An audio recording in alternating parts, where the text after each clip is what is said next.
Olá pessoal, bem-vindo ao quadro.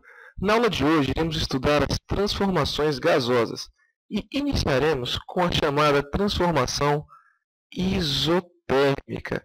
Professor, o que vem a ser uma transformação isotérmica? A transformação isotérmica é aquela que mantém a temperatura constante. Tudo bem? Nós podemos representar, pessoal, a transformação isotérmica estudando dois balões, dois recipientes, não necessariamente de formato bonitinho, tá?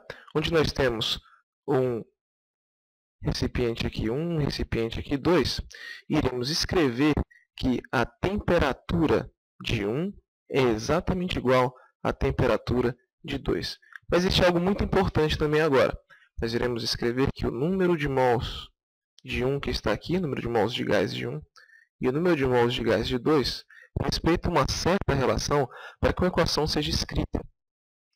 Um cientista chamado Boyle verificou que quando a temperatura de 1 é exatamente igual à temperatura de 2, e que quando o número de mols de 1 também é igual ao número de mols de 2, uma relação matemática pode ser escrita. A relação diz que a pressão de 1 vezes o volume de 1 é exatamente igual à pressão de 2 vezes o volume de 2. Esta lei é chamada de lei da transformação isotérmica, tudo bem? E eu não quero que vocês esqueçam que da forma em que ela está escrita, ela só é válida quando o número de mols de 1 é exatamente igual ao número de mols de 2. Jamais escrevam essa relação P1V1 igual a P2V2 para quantidades diferentes de gás, tá certo? Então, nós iremos chamar essa lei de lei de Boyle. Por que lei de Boyle? Boyle foi o cientista que escreveu essa relação matemática. Pessoal, então, quando é que a gente vai poder usar essa ideia da transformação isotérmica? É comum em questões aparecer que o recipiente onde tem o gás está imerso em uma substância pura em mudança de fase. Nós sabemos que a substância pura muda de fase em uma temperatura constante.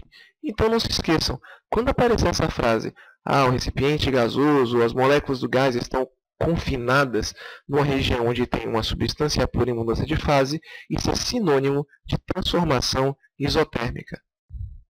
Vamos a um exemplo então, pessoal?